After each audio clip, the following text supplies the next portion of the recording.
All right. I want to welcome y'all to the Nearest Exit podcast. I am your host, DJ Tre, and I am here with some of my good friends. I was just telling them before we got started, like that. You ever have a friend or a group of people that like you try to get out your life, but they just don't go away? These are those people. We're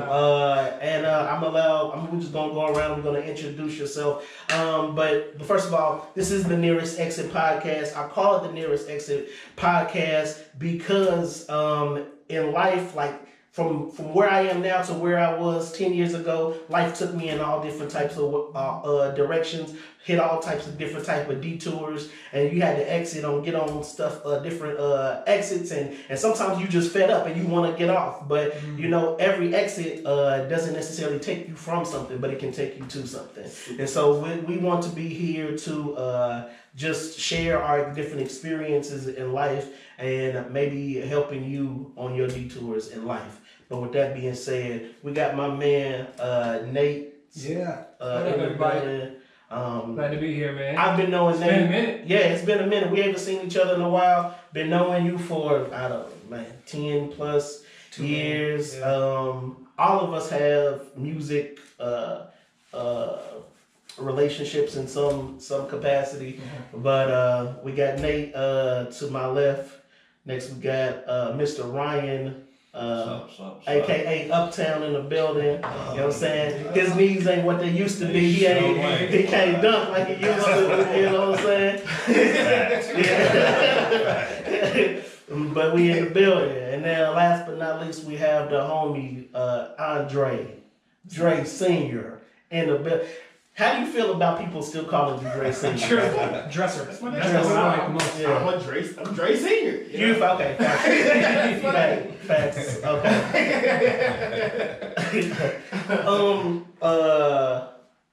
Before we get started into the real stuff, let's start off with something random. Final Four yesterday. Oh man. Those were that Auburn game. Have to be one of the craziest games I have seen in a long time. I totally missed it. I missed everything yesterday. So it was tied. It was like Auburn versus Virginia. Virginia was down. No, was it tied or they was down one? They had to be down at least two. Yeah, they were down like 6 seconds or something. Yeah, they was down 2, and it was 60-62.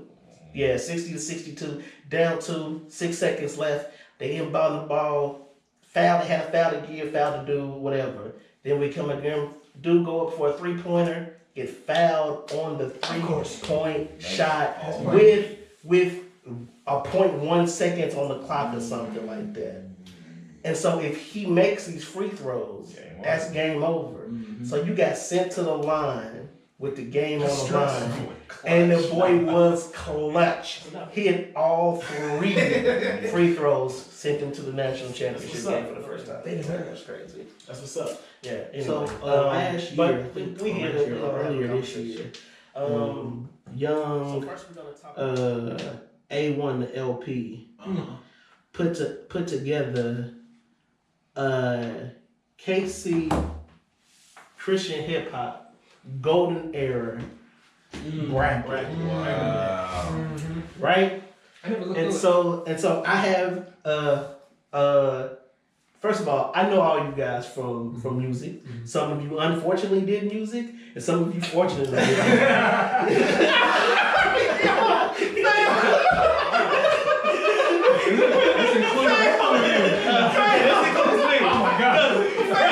I know which category I'm in.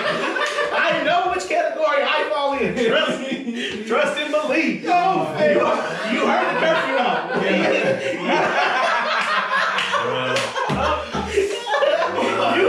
You heard Debo sing. that was No regrets. No regrets, bro. That was great. But so we talk about in one of the group chats we talk about it all the time. That time in Kansas City, like hip hop was like crazy, and it probably may not ever happen again. But like, man, that 5-6 year period, like it was just crazy. You don't appreciate like the good old days until it's the good old days. So he put together this bracket, and you have East in the NCAA, you got East, West, Midwest bracket or whatever. So we got the His Will bracket, the First Saturday bracket, the CIA bracket, and the Noise Fest bracket. So the Noise event bracket. Okay. So we don't have time to break down each individual bracket, right?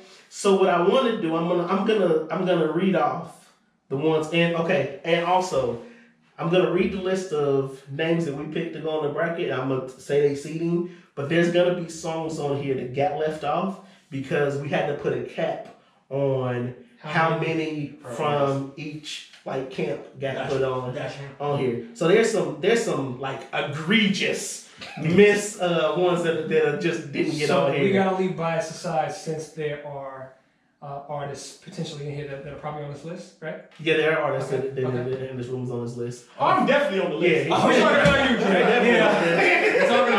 he definitely on the list. Qeelo was definitely on the list. I didn't make the list. I'll tell you that much. They didn't put the so he was a Christian on that list.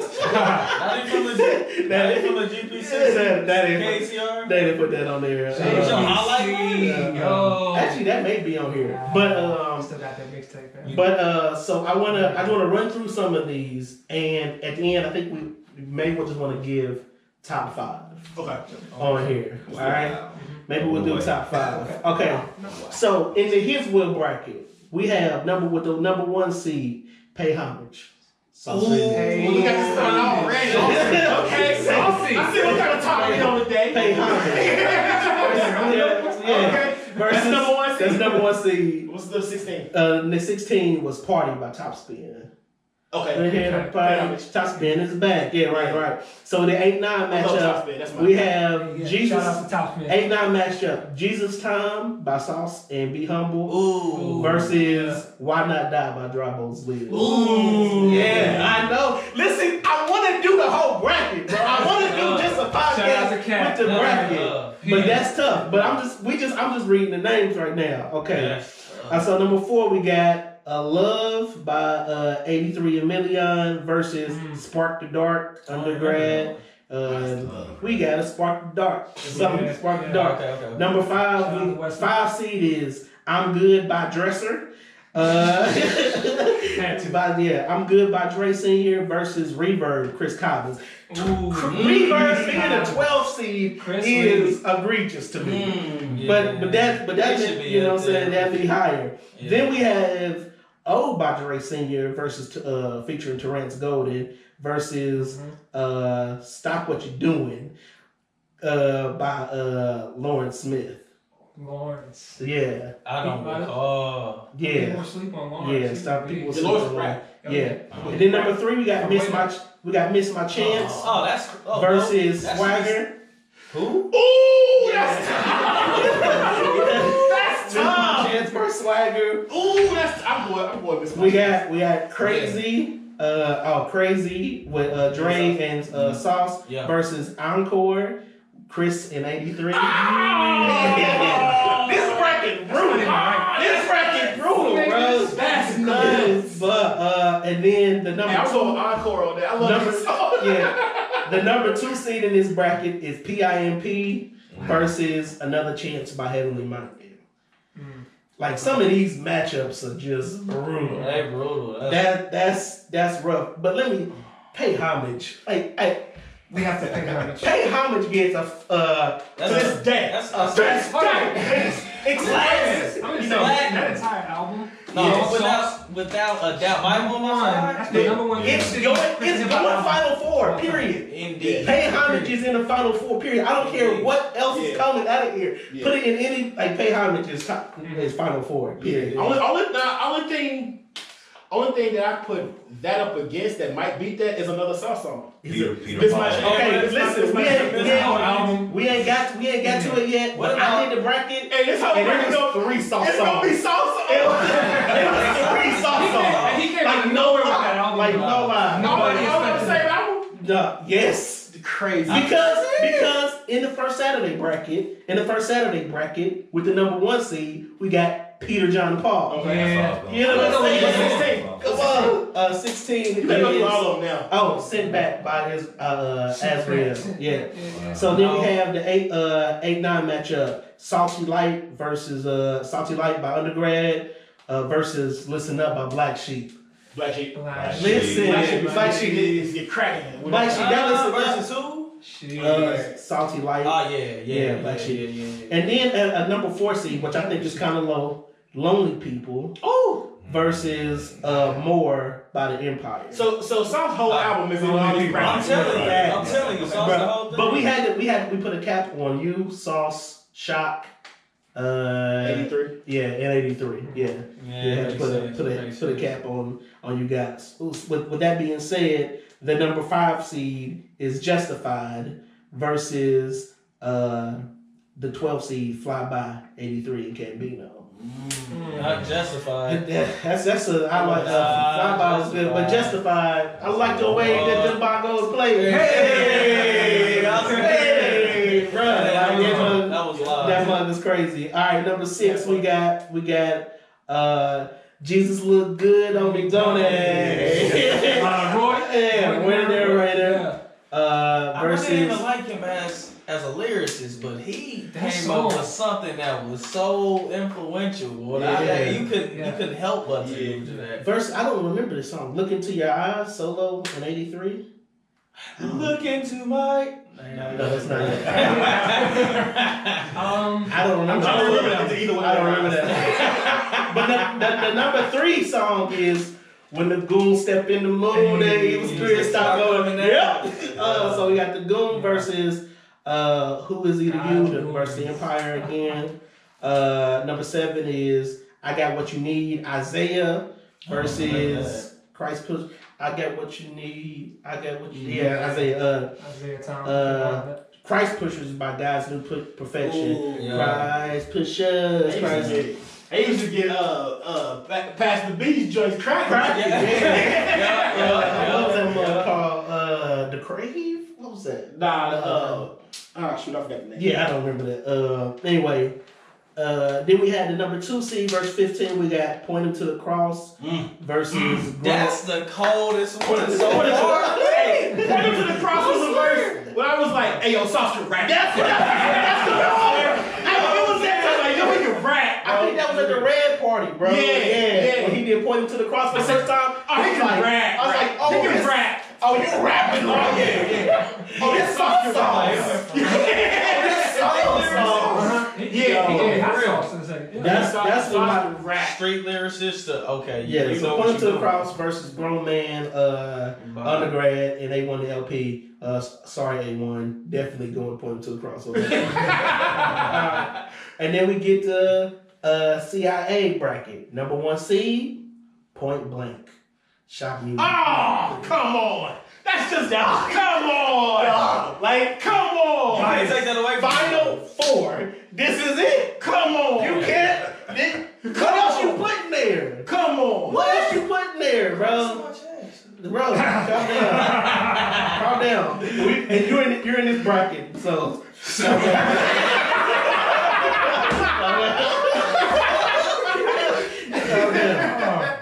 All right, Point Blank versus Favored by the Empire. I'm be honest with you, like I didn't rock with the Empire like that. Sorry, A1. Kimsey and Bay and Voice Box. And I messed with Voice Box alone though. I forget who else was in the Empire. Oh, Black Sheep, yeah.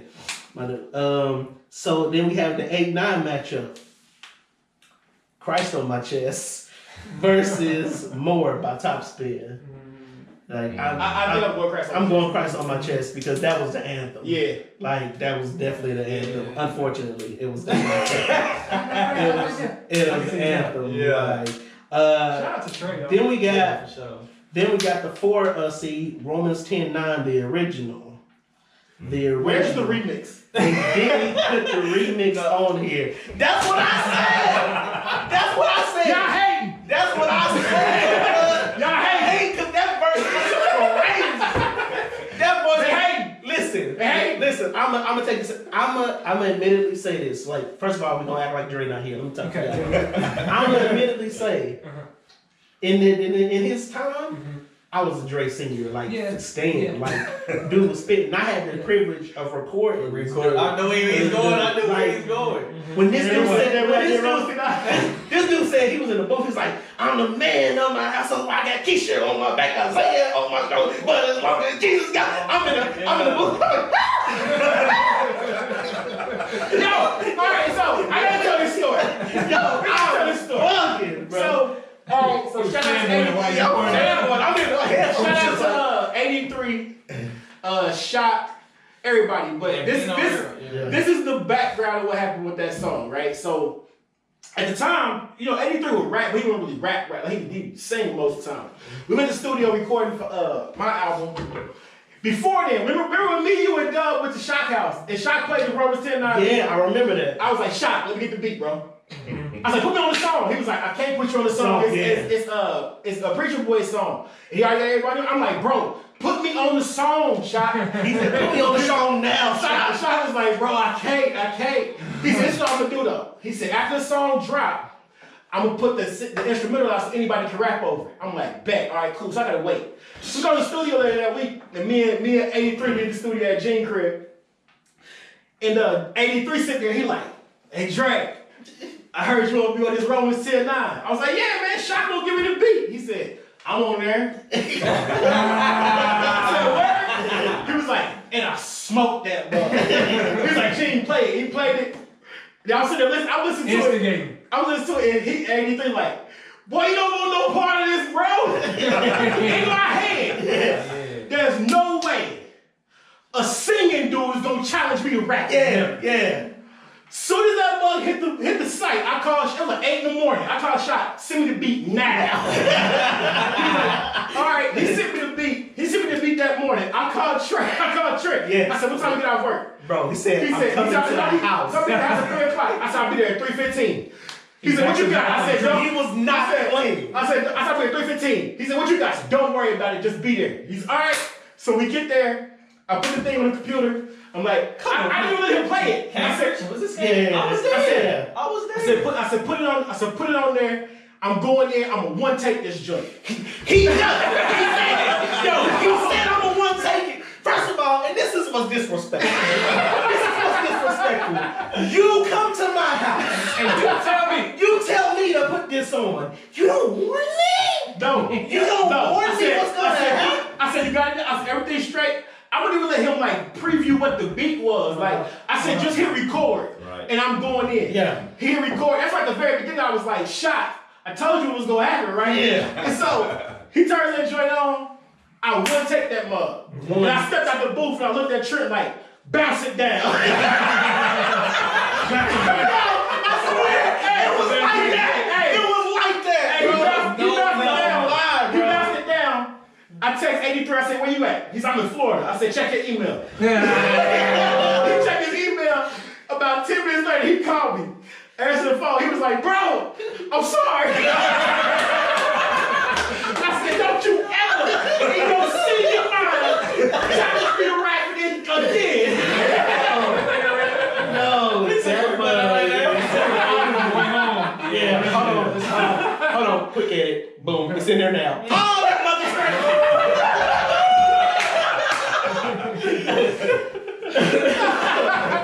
Shout out to 83 for the competition, man. That was dope. Because 83 did murder that. He did. He did murder the original. But we not gonna act like A1 verse on that mug went crazy too. A1 did this thing. Listen, let me tell you about this A1 character. When you see him, you said, "Oh, look at this manager." Yeah. Look at this manager. Look at this number one salesman in the Midwest market. You know what I'm saying? For the record, we're not talking about steak sauce. No, but this dude he went through a tear when he was tearing with that joint, a diamond in the rough. It was another one that he was just going on a tear, bro. Yeah, A1 one of my favorite rappers in the city. He's on the tear. Shout out to A1. It don't help that he like my brother too. So. Yeah, There's some bias there. Somebody yes. major rap. All right, so the was we already did the 8-9 matchup. Now what was the other? You said Romans 10-9 versus what? 4. I'm ready. J Blast and Lady C. Which I'm trying to remember. I'm ready. But J Blast and Lady C. About a Tre Cup song. Number 5 is Copycat 83 versus Footsteps. Eric Ashby. 6 Break 'Em Off Heavenly Minded versus Twitter Love 83 and Dre Sr. No, that was 83. That's Chris Cobbins. Chris Cobbins. Okay, I'm like Chris Cobbins and Dre Sr. Number 3. Number three, we have Bam. 83. Yeah. Dre Sr. Yeah. A1. First off, remix. So let me say this. Hey, Listen. The way I felt about doing Romans 10-9 has to be how Sauce felt about doing it. Sauce washed us on that song. Sauce washed us crazy on that song. I wasn't even mad. Like normally I'd be like, all right. Nah, you ain't gonna. Nah, he smoked that. Let's just let him have it. Sauce went crazy on that joint. So we have Bag'em versus It's Not Me, Top Spin. Then we have number 7 to 10 is I Am Not featuring Dre was on a lot of stuff. Okay. Box. Yeah, I was never not working. I Am Not voice box and Dre Sr. versus No Pain No Love 83 and Thizzle. Yeah, that's 83. Yeah. First time I heard it, I was like, yo, this is incredible. Yeah. Then we have the number 2 seed is Chase Me Down, Chris Cobbins versus the Anthem voice box.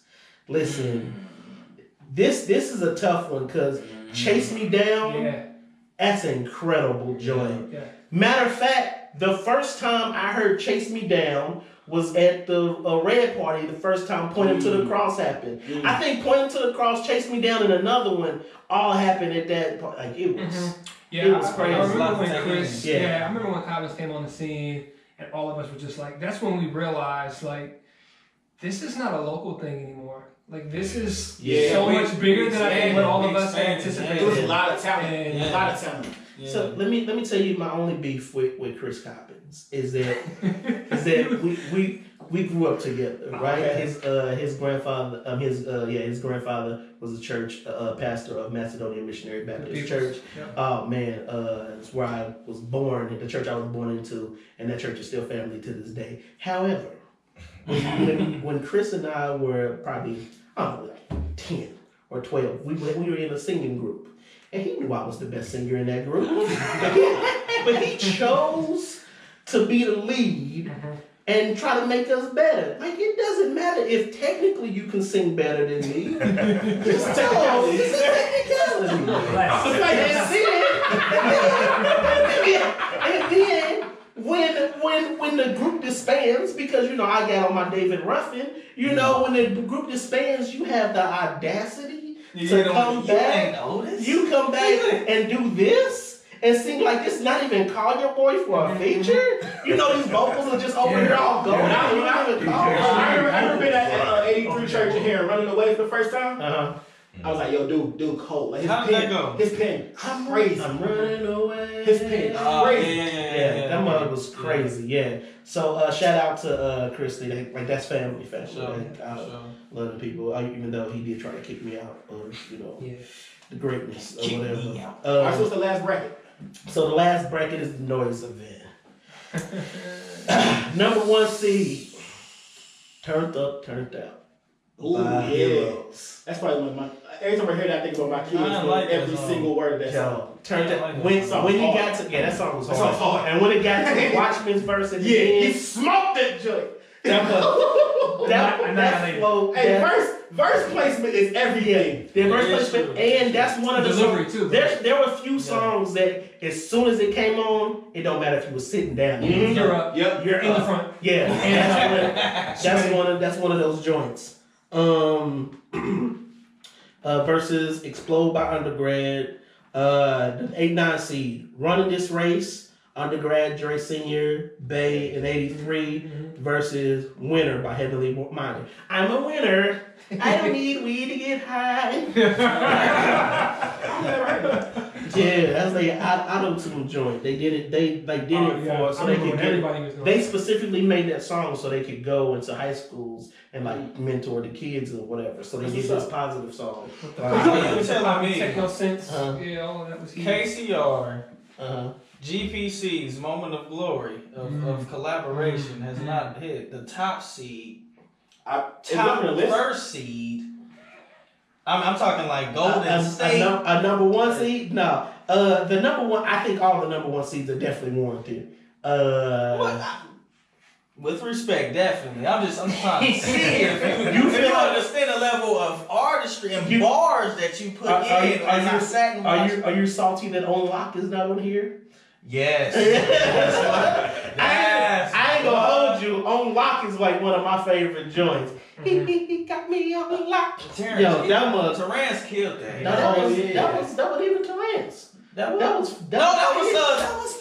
Yeah, that was Fitz. But Terrence actually was supposed to be on the rhythm. Yeah, that happens in music. He's on So number 4 seed in this bracket is Pour Me Out versus The Boss, J Blast and Lady C.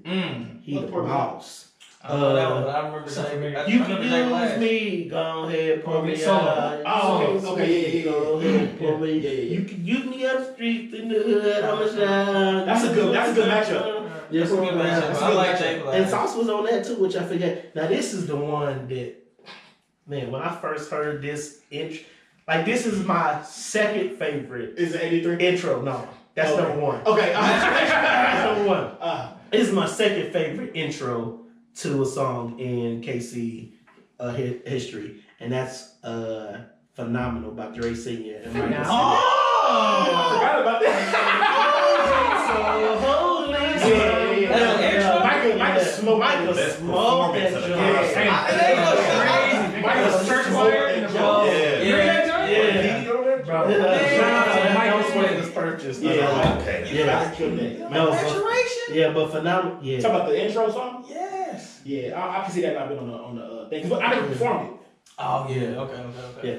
So yes, and so that was part of the criteria too. It had to be songs that was performed and whatever.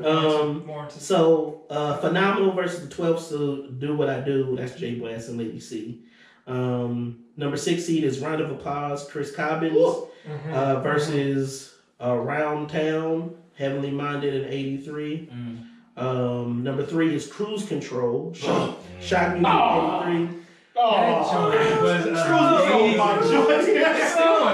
swear, that was Sonic Baby an '83 fan. Yeah. So I did a product. Hard. I'm leaning hard in the crowd. Versus Don't Cast Me Away, Solo and Mignon Bolton. I remember that. Number 7 seed is Stand Up, Isaiah versus this is gonna be the one where I fought to put this one on the list, and this is Spellbound by Lawrence Smith. Yeah, yo, that mug was crazy. A lot of people wasn't checking that mug, but that Spellbound was crazy. Yeah, he was spitting on there. Yeah, and the number two seed is God Is My Light. God is my light. Can't you see I'm shining? Yeah. Oh yeah.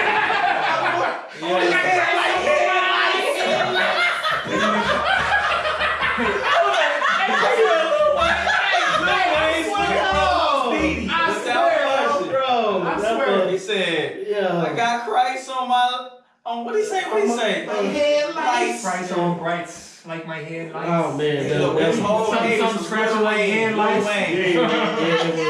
So you got God Is My Light, Virtuous, Preach Christ, voice box. God Is My Light. Yeah, God Is My Light is getting it. Now, what is egregious is what ties into what we were just gonna say. Because the best intro talk about it song ever is Under Pressure. That is the best intro to a song. I don't even get to the verse. I just shut it out. Can we just get that intro in? Hold on.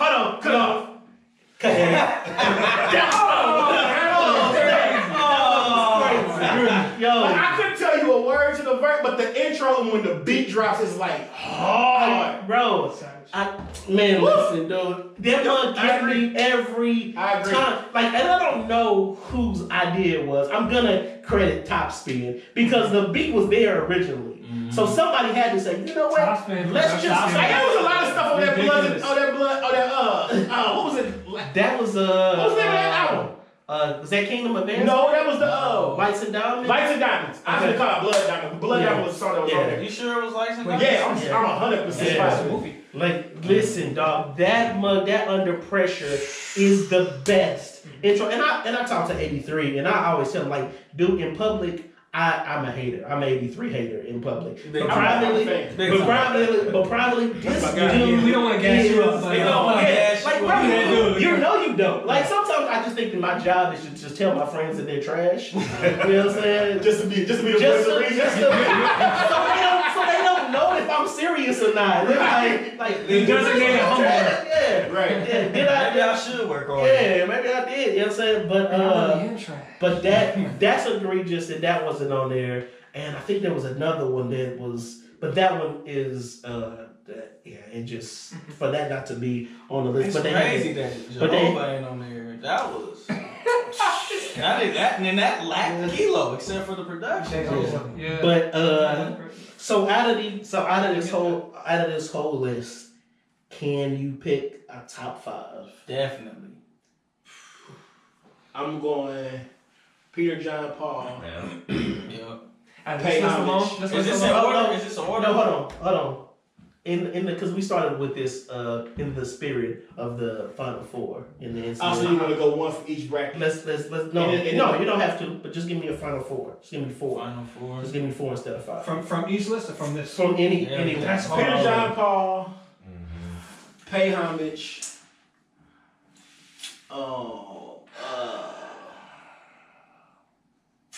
You don't want to say phenomenal. Let me think. I'm not gonna put none of my songs on there. I'm just trying to go with my favorites. That were on the list. It's tough. Yeah. That's tough. Cruise Control is on. Yeah, 83 and Chris Lee. Easy. Was it the Romans 10-9, right? Nah, cause I smoked the remix. Yeah.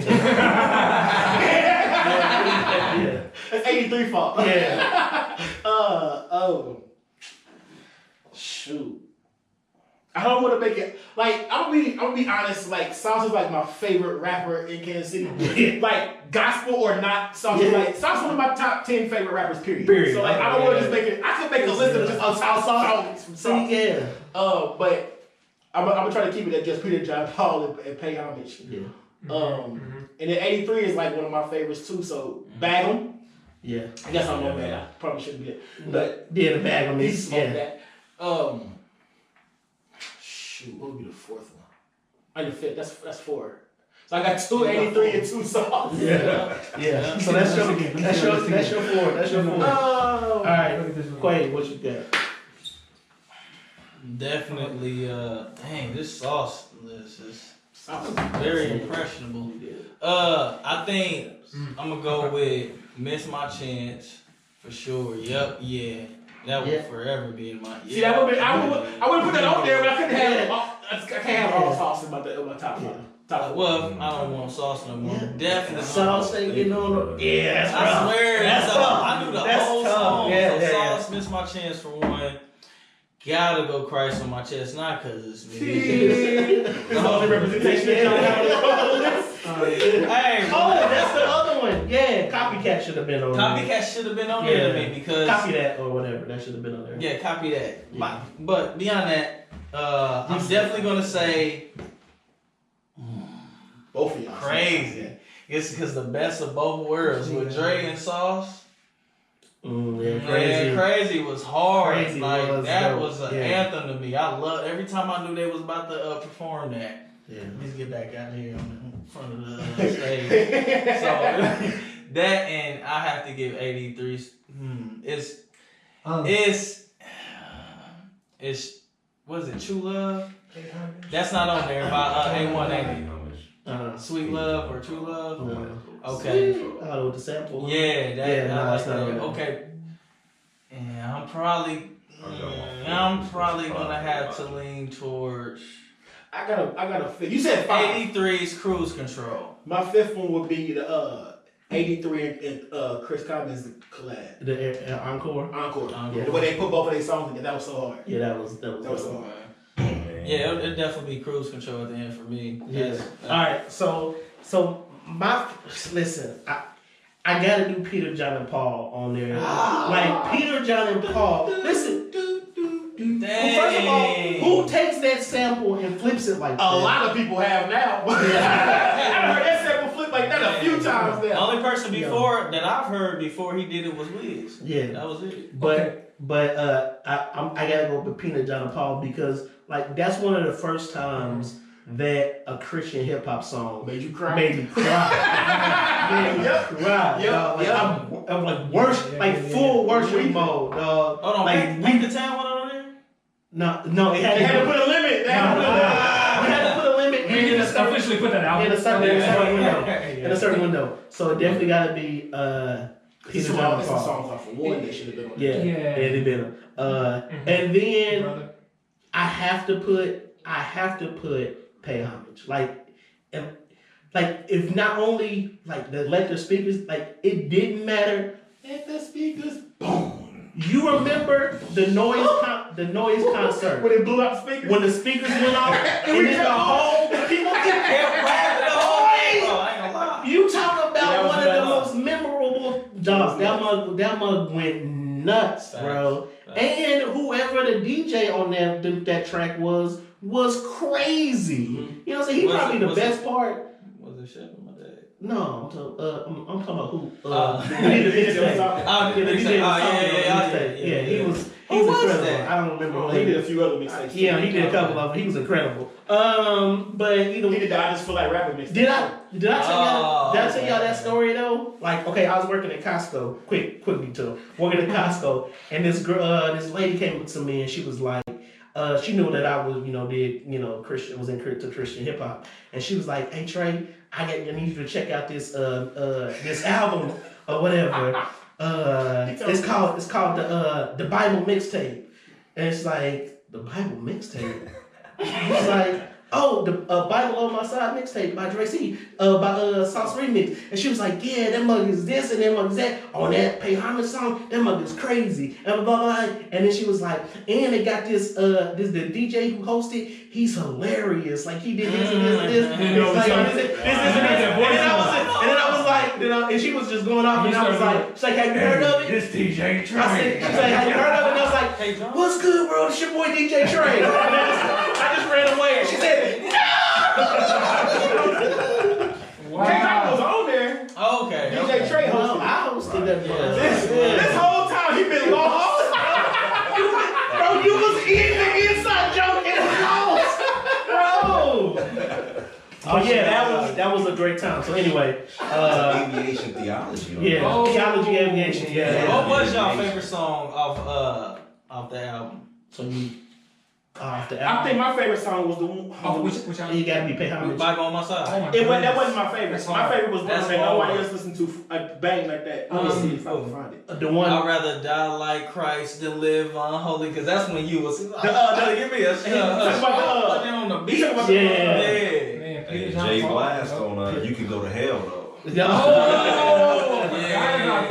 one with A1. I believe that's my favorite. I believe that was my favorite. That sample was crazy. Lonely People was crazy. Lonely People.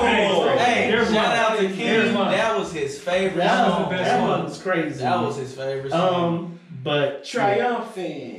Yeah. That sounds right. Yeah, that one was fine too. Yeah, I might be banging this one. That's when I knew that Be Humble was that guy. It was like Be Humble was like definitely underrated. But Be Humble so crazy. Yeah, Be Humble so crazy. Okay, all right. Let's bring it back. Okay, Peter, John, and Paul. Pay Homage. I can't. Bro, I'm just reading. I can't copy Dre Lance because I was about to say bad. No, so Pay Homage. Peter, John, and Paul. I'm crazy. Jesus. Point Blank, and I think you Point Blank off the list. Point Blank and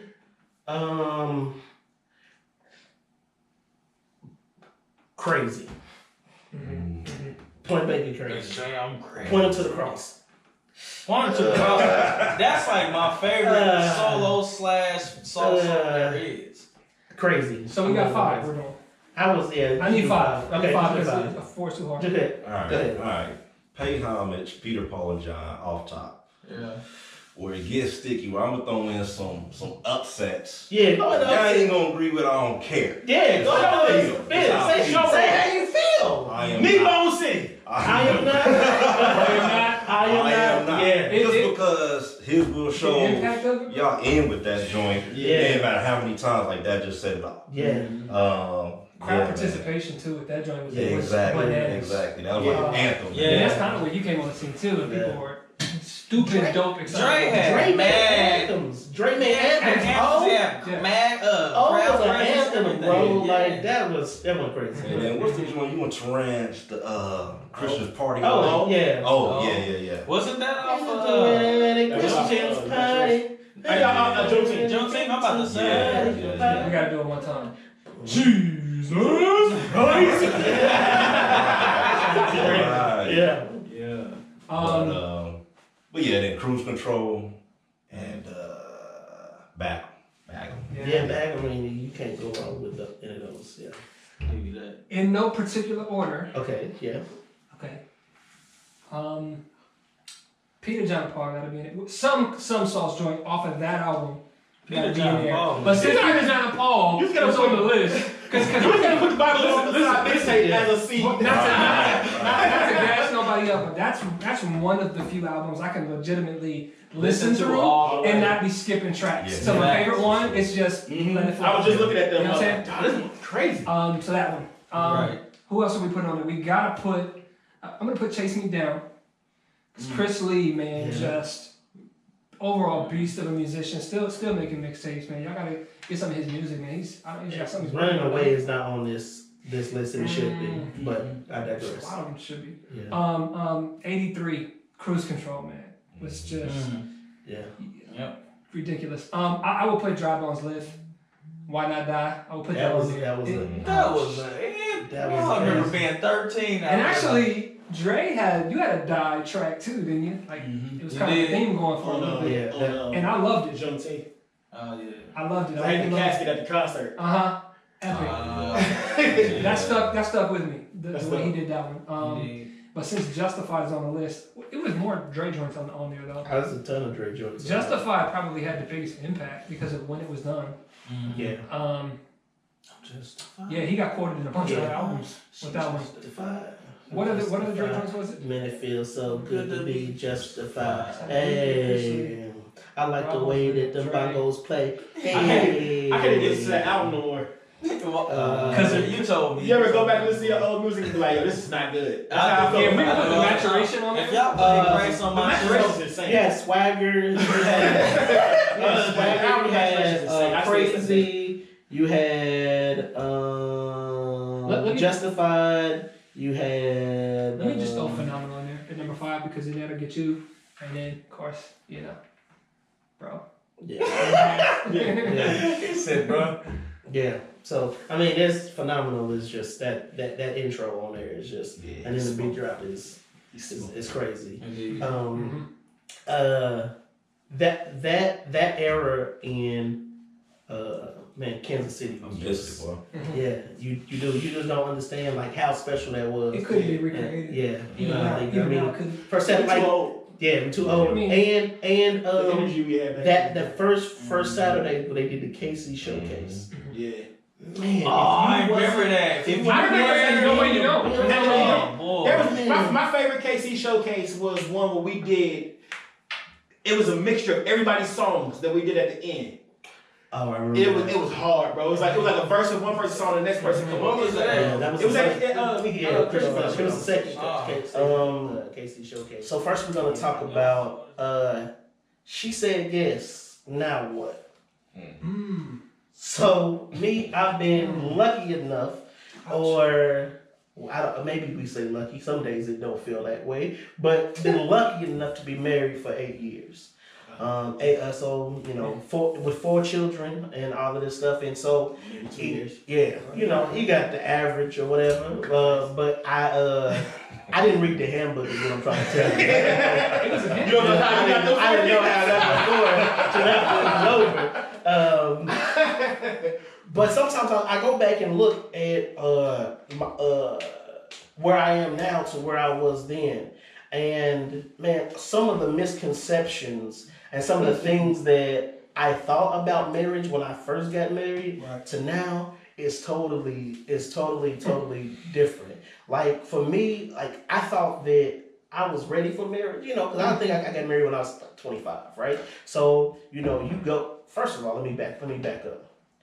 Before, in my single days, I was so chill. Like I was like, man, it's gonna be me, Paul, and Jesus to the death. Like, I'm super single. Like nobody ain't gonna get married. It's just like, hey, we gonna ride for the single folks. And then my wife came along. What happened was she came along, tried to get in my life. I actually tried to pursue her. The one time she shut your boy down.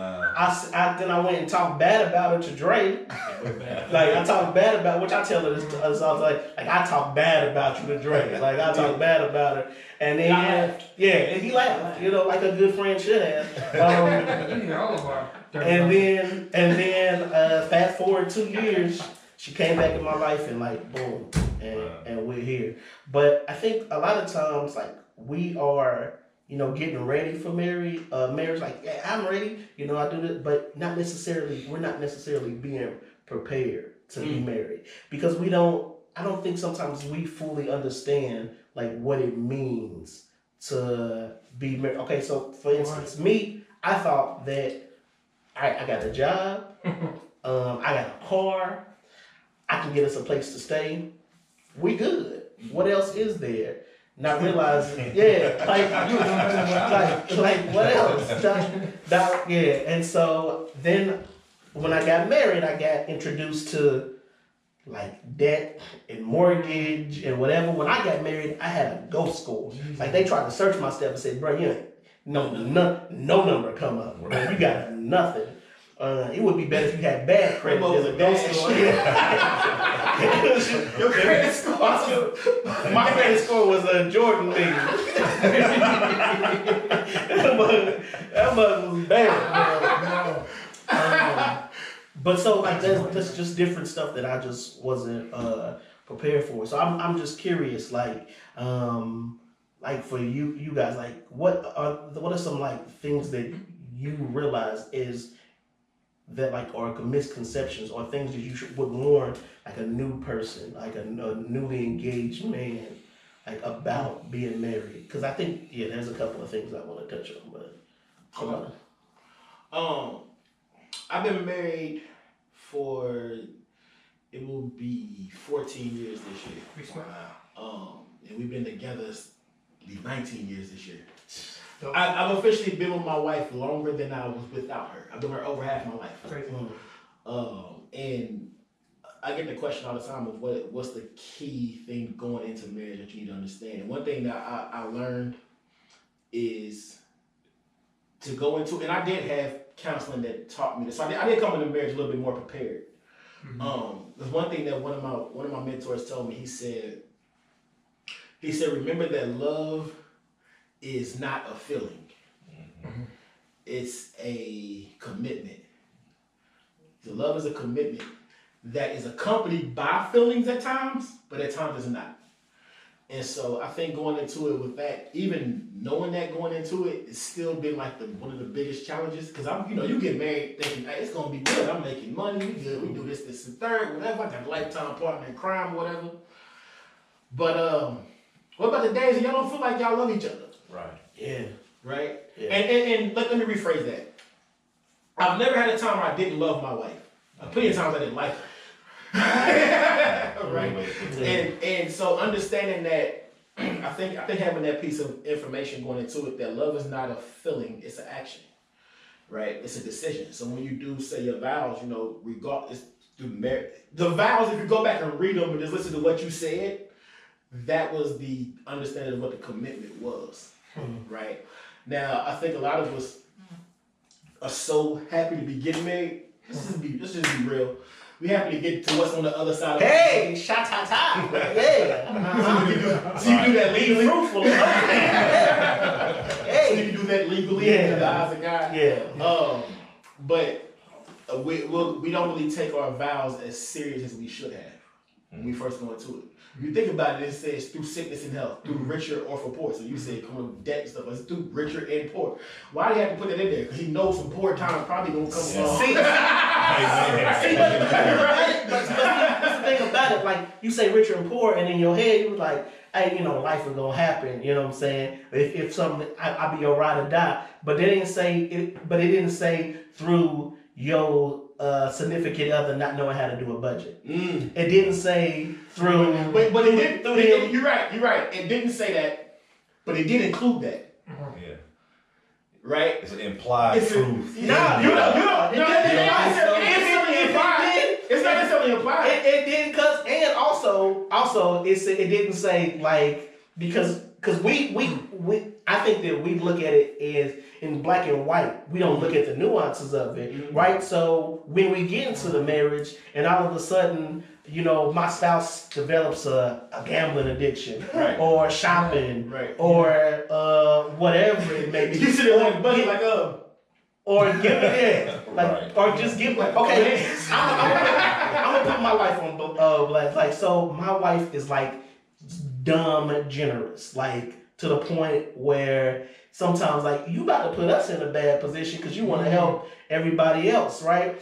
And so there had been times in the past where I come home and like half our house is gone. I said, did we move? Like, I moved from out the hood. Like, the guys, $2 bill in the house. You know what I'm saying? Wow. Like, and then, my kid was like, where's the bathroom? Who took out my ice cube? You gave away a whole room? Like, but it would be like, what happened to the kids' bed? Oh, I was at the store and overheard a single mother talking about this like this. We can get something else, so I just gave them all of our stuff. And I'm like, yeah, we can. But like now we gotta go buy that. Hey, you know what I'm saying? Plug. If you need a bathroom, holler at your boy. Just got bathroom. First of all, we just got a free simple bathroom. It's inflatable, bro. You got one over right there? You got one? Hey, holler me after the show. Let me get that. That's hilarious. But yeah, so like I think the nuanced things are some of the stuff that our minds aren't like programmed to deal with. Like we don't think about those things in that type of context. But go ahead. For sure. Never took it into consideration. Go ahead. I'll just speak back on what y'all said. Oh no, it was just funny for us because, and I've been married about 7 years, almost 8. May it'll be 8, and so it was just funny for us because through our entire dating, engagement, friendship, all of that. At the time, I thought this was a good thing, which was stupid hearing myself say it now. We didn't have not one legit argument. Not one.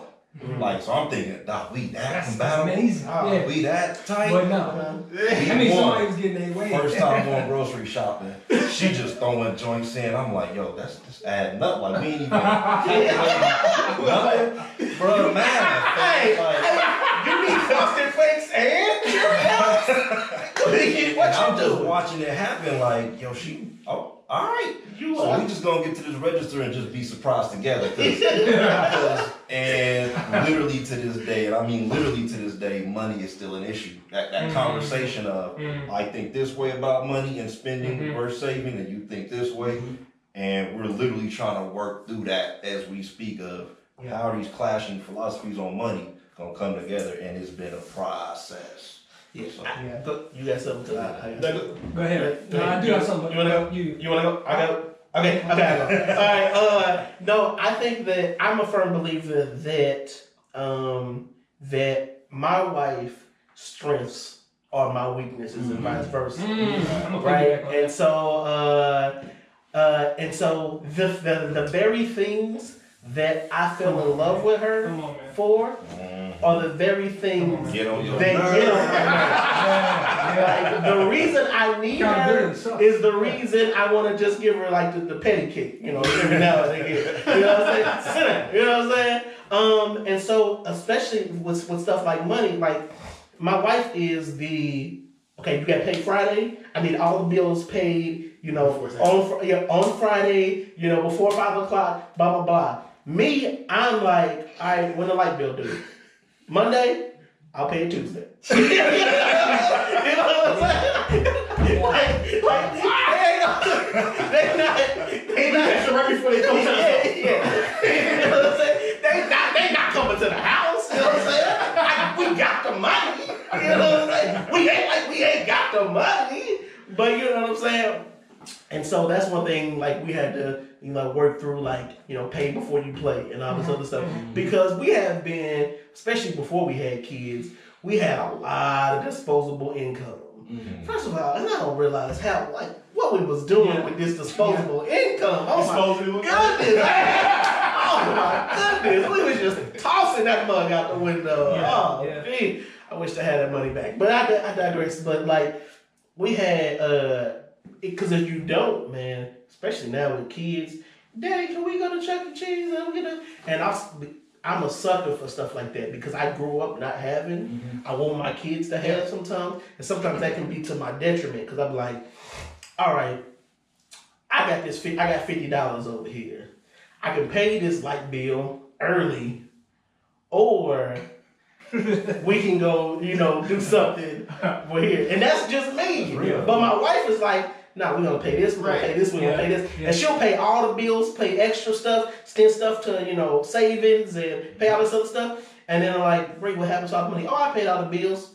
Did you go to the grocery store? Yeah. Oh, no. Did we get gas for the week?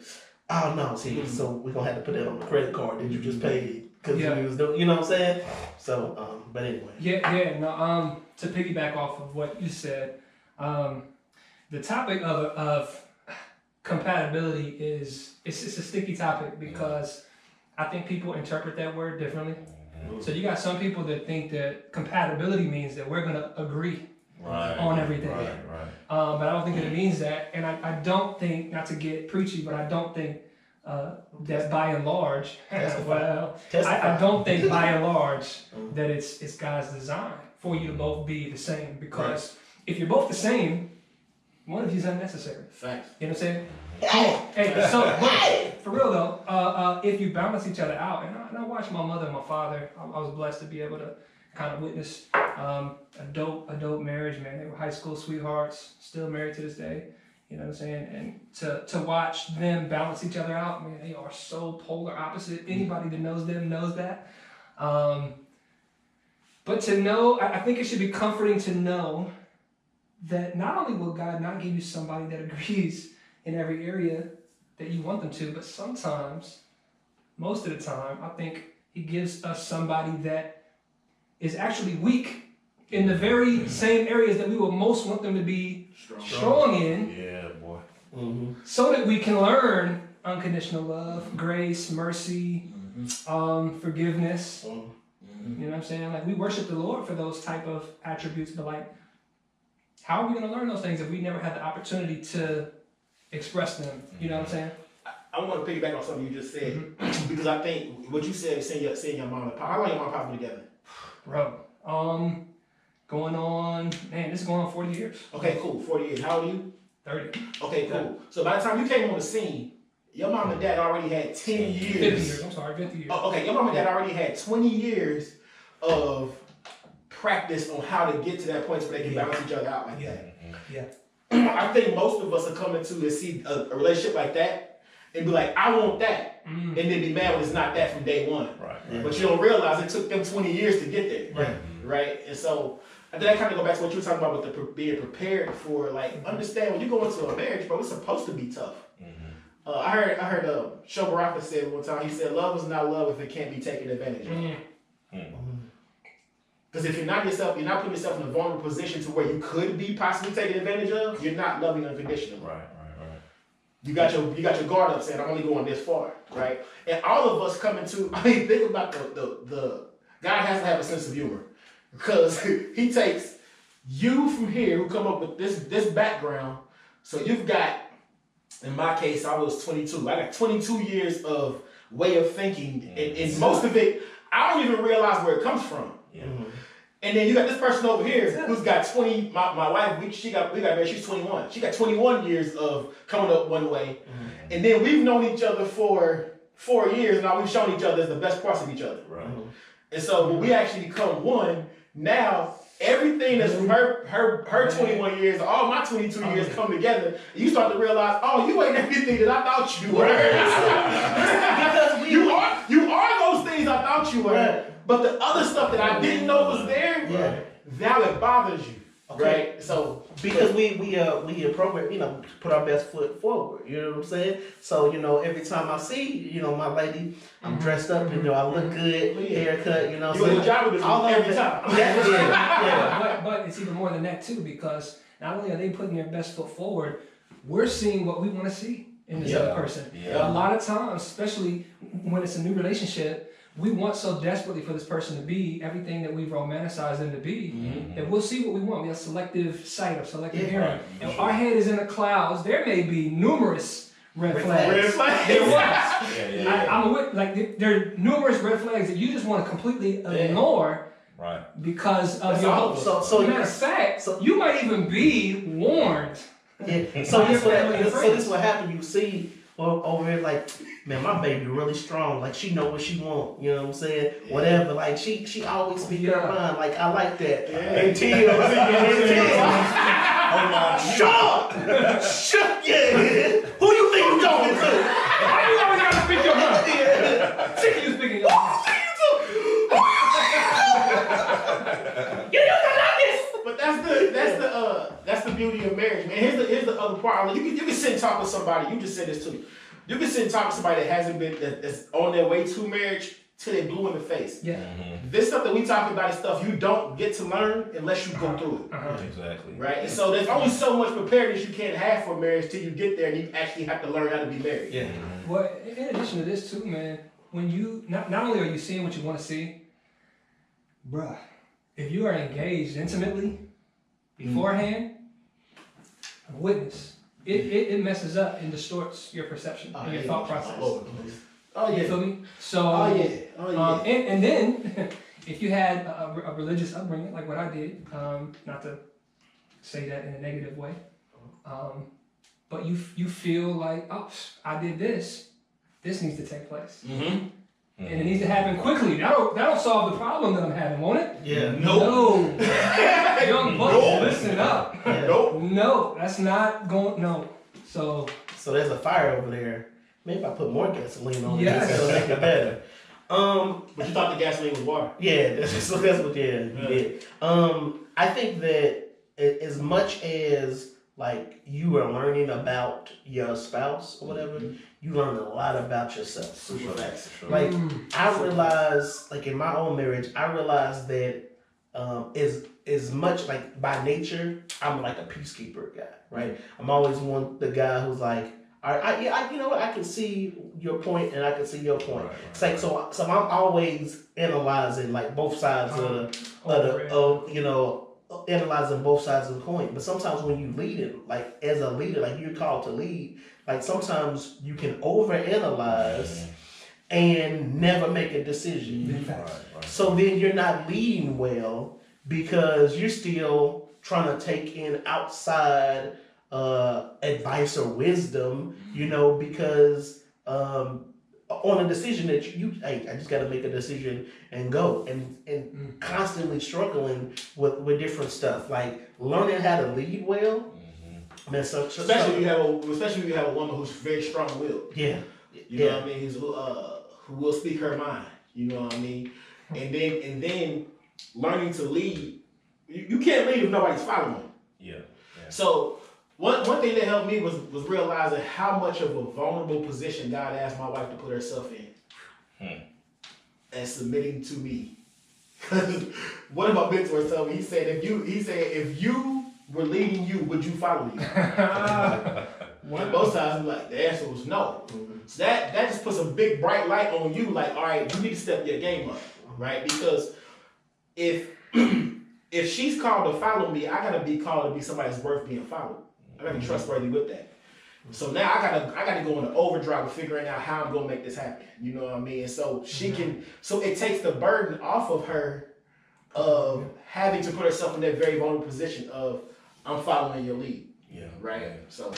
Yeah, and I've told cats, man, like, there's nothing in my experience that has challenged me as far as molding me into the image of Christ than marriage.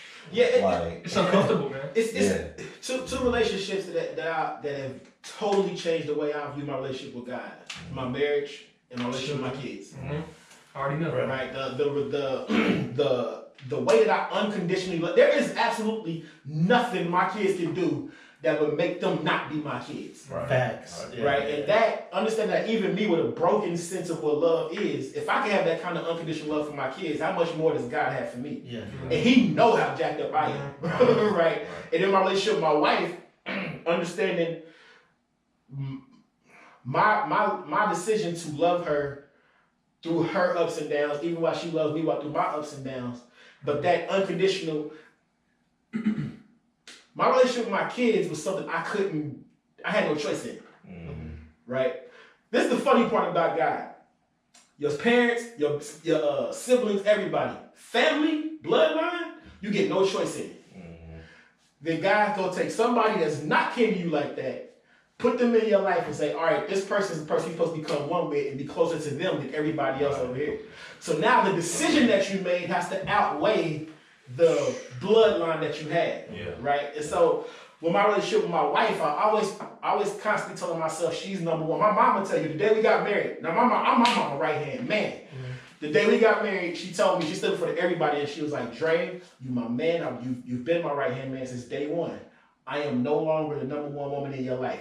First and foremost, that got to be one of the realest things I've ever seen happen in life. Because as a parent, especially a mother, to get instead of like, I'm no longer the number one woman in your life, that's nuts. Right. Right. And so, because my mama did push me that way, it was funny because me and my mom worked together at the time. And she needed a ride to work that Monday. We got married on Saturday. She needed a ride home. And she was like, Drake, you give me a ride home? And I was like, yeah. I said, let me call my wife first and see what she got, see if she got anything first. And I can hear her get like, okay. Right. She hung the phone. Yeah. 18 years. I took care of it. But she told me, she was like, you know what? She's I respect that.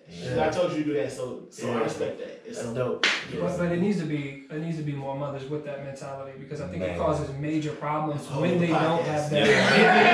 That's a can of worms. Next week. I mean, but y'all know it's a stereotypical, like, you know what I'm saying? It's stereotypical for the husband usually to have some sort of beef or issues with the mother, usually the mother-in-law. Right. And I think a lot of times it's a result of not having this perspective, right? That it's not just you joining somebody. There's a leaving that has to happen and a cleaving. We're not blocking them out. We're not treating them poorly. It's just there's a transition of leadership and authority and the crazy part about priority. that. That's the crazy thing about that scripture. It tells the husbands to leave and cleave. Right. He never gave that command to the wife. When in all mother-in-law, in-law conversation, I just sit back and fold my arms because my in-laws are great. Listen, My in-laws are great. I hear people in-laws be giving them the balloons, and I'm thankful every day. My in-laws are great. Like there'll be times where I can go to my in-laws' house and just be chilling, like where we're in. I don't know. Right. I don't know. Kids. What you need your daughter here for me to be here? Right. I'm about to go get something out the refrigerator. What you You know what I'm saying? Like, and so that's great. But I think that we need more people like teaching us those type of things. Like for me, like even though I had the privilege to be under a lot of solid men like of the faith, I would say one of the areas that either I didn't inquire more about or wasn't necessarily poor, like those things like how to lead well. how to resolve arguments well. Like realizing, dog, you selfish, how to be vulnerable or whatever. Like for me, like I think I have pretty thick skin when it comes to like everybody else. Outside world, like I love to cracking jokes, re-roast or whatever. Dre and I can say some reckless stuff, to each other, and like we gonna laugh it off like it's nothing. But if my wife say something half different,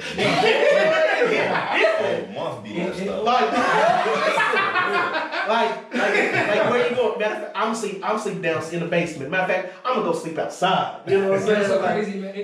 It's crazy to think of the power that our significant that your wife or your husband has over you with their words. I think because we don't have no husbands here. I'm saying. We don't have no husbands. I don't know what's going on. I don't know. We do not. The views of Nate does not. But it's crazy to think that the whole world could be after you with pitchforks. You know what I'm saying? And you could take them on if your wife got your back. That's but on the flip side, the whole world could have your back. But if your wife comes at you with a pitchfork, you cowering in a fetal position in a corner somewhere. You know what I'm saying? So they got the power not only to love you like nobody else in the world, but they could use that same power to actually hurt you. Yeah, man. More than anybody else in the world. That's the reality. Work when me and wifey ain't right. It's hard to go to church when me and wifey ain't right. Can't eat. Can't even pray. Man. Listen, and that bothers me. No, listen. Right. I can be starving, bro. Let me bring it into an argument, bro. Fast. And I'm mad, bro. Like, especially, don't argue with me if you cooking a fire meal. Because now I'm double mad. Because I can't eat the food, I can't enjoy it, and I'm mad because you made it and I know it's good. I don't want to give you props on this fire meal you made. You know what I'm saying? That's nuts. One thing that one of my counselors told me, he said whenever emotions go up, logic goes down. Man. Facts. And so it's so crazy how God has given us this brain that's so powerful that just by thoughts it can control what's going on with you physically. Yeah. You know what I mean? So in situations like that, when you fight with your wife, now you can't eat. Your body's hungry, but you can't eat because mentally you ain't straight. Yeah. Or you ever had an argument with your girl, and then 20 minutes after the argument, you sit back and think, you'd be like, I should have said this. If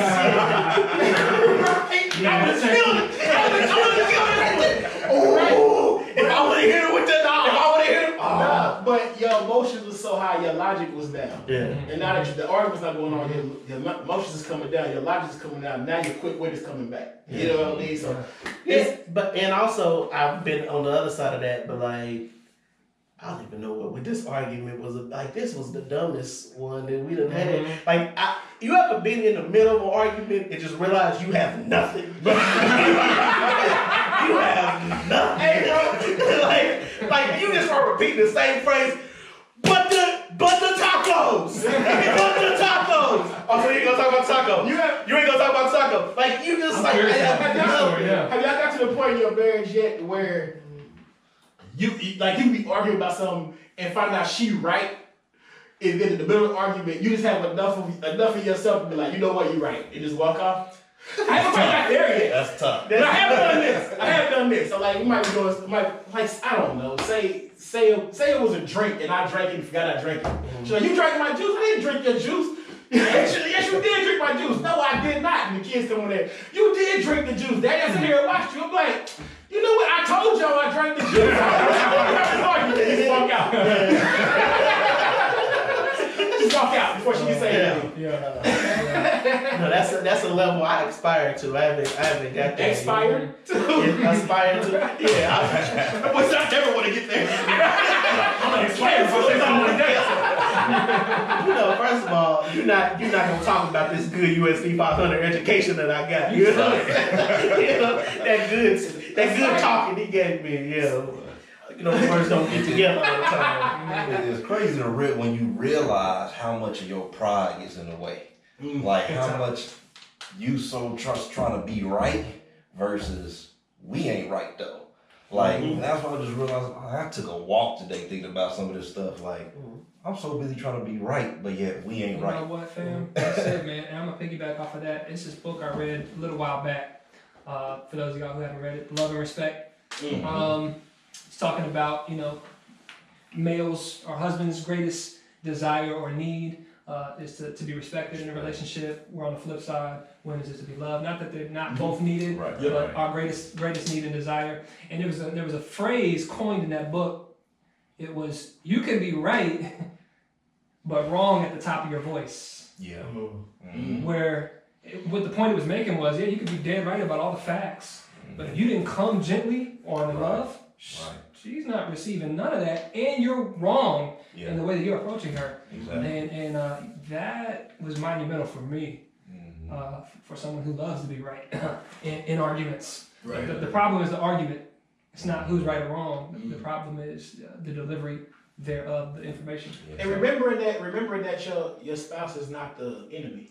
I was just about to on say that. the same team, yeah. Boy, listen, I was just about to say that because it took like 6 years for me to realize, like, my wife is to the point where in my phone right now, my wife is my teammate in my phone because I had to. That's what they say. She calls to say teammate because I had a lot of times where like it's just me arguing against her. Like, you know, we on the same team. Like, if we win, like, we all are doing good. Like, it's better for our children. It's better for our relationship. But I don't have to prove you right prove me right and you wrong or whatever, or get you to like, all right, how do we win in the end? Right. And like, and it took me a long time to stop viewing her as like an opponent in this particular argument. That's dope. One thing I will add is I want to add the opposite side too. One thing that you need to learn is when to have a good fight. Sometimes you need to fight. Yeah. Cause see, me, I was the opposite. Like me, I'm like you, peacemaker. But that was me back then when I first got married. I've grown a lot more or less of caring about making peace with people sometimes. But and part of that comes from my wife sharpening me, learning how to lead from her sharpening me. You know what I mean? So one thing I had to learn, because before, if things was wrong, I would just be like, I'm just gonna swallow it. I ain't gonna say nothing. Yeah. Right? And we'll just let it go like it is. But then I would always say, we'll talk about that when I'm not angry. Then, when I'm not angry, I don't want to talk about it because we cool. Yeah. Right. You don't stir the pot. Seven times that happened in over 2 years. Up. Yeah. And then when you finally go off, right? So I had to learn when to have, like, we need to fight. Yeah. Not physically, we need to have this conversation. I gotta let you know what's going on. But I've also learned how to be able to bring the conversation. Just like you said, the way that you bring it gotta come from a certain place too. Yeah. You know, this is look, I love you, but I always reaffirm it. I ain't going nowhere, right? This commitment, right? This is a chess move right here. We better together than we are apart. So regardless of whatever happens, it's me and you. But we have to talk about this right here. Yeah. Well, and to add to that, it's so difficult to do that, especially because I think that 70% of what we communicate, they're listening to tone, they're listening to inflation of voice, they're looking at body language, they're looking at facial expressions, and so you could be saying one thing, thinking you're being gentle and love, and it's being they're hearing the total opposite. Yeah. And so what you're saying is, wait, how did you get the complete opposite of what I just said? Because I'm looking at how you're saying, I'm listening to how you're saying it, I'm looking at the way that you're saying it. And so to be able to calm down, man, and come gently, it's difficult. It's just not the way I'm wired. Bro, if you need to go to a marriage counselor, I'm a firm believer. Everybody walking this planet needs to go to counseling. Yeah. Individually and as a couple if you're married. Because all of us have blind spots. In our individual life, we all have blind spots that everybody can see, but we can't. In our marriage, we have blind spots that everybody on the outside can see, but we as a couple can't. And so having somebody that can come in and can kind of coach you through that. And my counselor is so dope because he never give us answers. I go sit with him and talk, and he'll just talk me through things. And I always end up coming to the answer I need from talking to him. That's about really helpful. And that way it's not like he's telling me what to do. He's teaching me how to think, how to think through the processes. So that's been so clutch for us. Yeah, and a lot of it, man, is like that I've got help and still learning. But got help from like counselors is like realizing, okay, hey, my wife comes to conflicts and deals with conflicts in a completely different way than I do. Right? Some people they need to get away. They need to escape, and some people gotta attack it and deal with it before they can move on. And like me and my wife are opposites on that. So it's like there's gotta be some give and take, and we didn't realize how strong that avenue was until we sat down with the council like, yeah, we need to be halfway. Because this conflict won't be handled the way you're currently moving apart. If I could, I think counseling, first of all, I want to agree with everything that y'all just said, man. Counseling is majorly helpful. I think the problem with counseling oftentimes is that, and just speaking for myself from experience, that people run to counseling as a last-ditch effort to fix something or solve something after they have either been dealing with it incorrectly for years and or got to the point where they are not even talking about it anymore, which is like the place you don't want to get at. Right. As long as you're talking, you can work through it, but if you've already blocked each other out to the point where you're not even going to talk about it, you've gotten too far. So, you know, a lot of times, and even just speaking on the issue of divorce and whatnot, when people get to that point, they think, oh, well, let's try and get help as a last-ditch effort to save this. Well, the counselor doesn't have any kind of magic wand. He doesn't have no ability to change your heart or magically say some words that's going to undo what happened. If you both scarred each other and hurt each other so deeply, at this point, it's going to be a lot harder to. God can save anything. Don't get me wrong. God can, and He loves marriage, man. And we should do everything that we can to keep those vows that we made because they're before the Lord. But I think that see it, be proactive about it, not reactive. You know what I'm saying? See the problem up front. And don't just think, oh man, we can work through this. I know it's bad, but we got this. Like everybody needs counseling in some way. Everybody. And I think we need to set the parameters of the argument. That you don't necessarily, you can't necessarily do it in the middle of the fight, but before, which always happens. but before, like we need to say, okay, if we're gonna have an argument, all right, maybe you need time, all right. I'll give you, anytime you're about to go something, I'll give you an hour, 2 hours or whatever, but no more than, 3 hours need to go by before we actually have this fight. Or whatever, when we're doing this, all right, we're not going to speak in absolutes or whatever, or we're not going to speak in accusatory, like, all right, just tell you how this made you feel or whatever. And we will, so we try to set some like parameters. Like, so when we do fight, that it doesn't go to a place that it doesn't. I mean, and it's still like, I mean, when I first got married, I had to realize that I'm a big guy or whatever. I can't talk with my hands. It's like I normally do. You know what I'm saying? Yeah. So if I'm trying to explain something, she was like, "What you doing with your hands? What's happening? What's happening?" But so just stuff like that. But well, and to tack one of those parameters, like not digging up stuff from the past, not taking shots at each other's character because of this or their family. We don't want to assassinate one another's character, but we want to keep the topic about what the topic